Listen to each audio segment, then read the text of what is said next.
નમસ્કાર, જય માતાજી. મિત્રો, ગણેશ ચતુર્થી આવી રહી છે તો આપણે બધા જ ગણપતિ દાદાને ધરાવવા માટે અલગ અલગ પ્રકારના નૈવેદ્ય બનાવતા હોઈએ છીએ. તો આજે આપણે જેટ્સ કિચનમાં ગણપતિ દાદાને પ્રિય એવા મોદકની રેસીપી જોઈશું. તો ચાલો આજે આપણે આ સ્ટફ્ડ કેસર પિસ્તા માવા મોદકની રેસીપી જોઈએ. સૌથી પહેલા એક કઢાઈમાં અડધો કપ જેટલું દૂધ ગરમ કરવા માટે મૂકીશું. દૂધ ગરમ થાય એટલે તેમાં આપણે 3 ટેબલસ્પૂન જેટલી ખાંડ એડ કરી દઈશું અને ખાંડને ઓગળે ત્યાં સુધી દૂધને ઉકાળી લઈશું.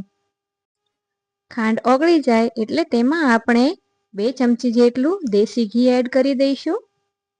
તમે જોઈ શકો છો કે ખાંડ પણ અંદર ઓગળી ગઈ છે.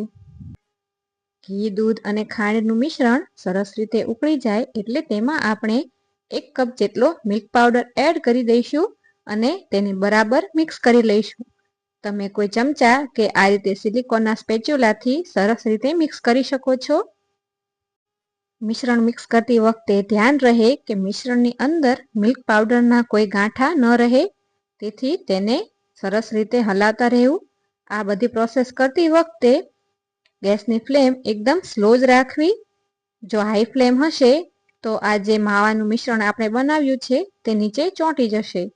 હવે તેમાં આપણે 1/4 ટીસ્પૂન જેટલો એલચીનો પાવડર એડ કરી દઈશું અને તેને ફરીથી સ્લો ફ્લેમ રાખીને સરસ રીતે મિક્સ કરી લઈશું.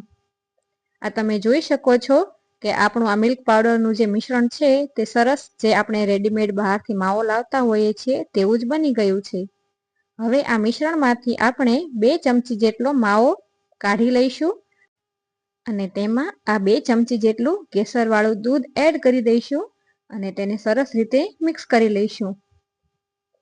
મોદક માટેનો માવો પણ સરસ રીતે તૈયાર થઈ ગયો છે. હવે તેને આપણે એક સાઈડ ઠંડો કરવા માટે મૂકી દઈશું.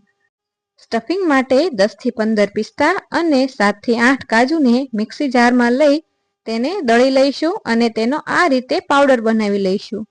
હવે આ જે 2 ચમચી જેટલો માવો કાઢ્યો હતો તેની અંદર આ કાજુ અને પિસ્તાનો પાવડર એડ કરી અને તેને હાથેથી સારી રીતે મસળી લઈશું અને મોદક માટેનું આપણું માવા અને ડ્રાયફ્રૂટનું સ્ટફિંગ તૈયાર કરી લઈશું. આ આપણું સ્ટફિંગ તૈયાર છે અને તેમાંથી આ રીતે નાના નાના બોલ્સ બનાવી લેવા.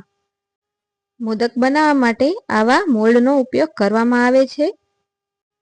આ મોદક મોલ્ડને ઘી વડે ગ્રીસ કરી લઈશું અને તેમાં આ રીતે, જો તમારી પાસે ડ્રાય રોઝ પેટલ્સ હોય તે પહેલાં એડ કરી દઈશું અને જે આપણે કેસર માવાનું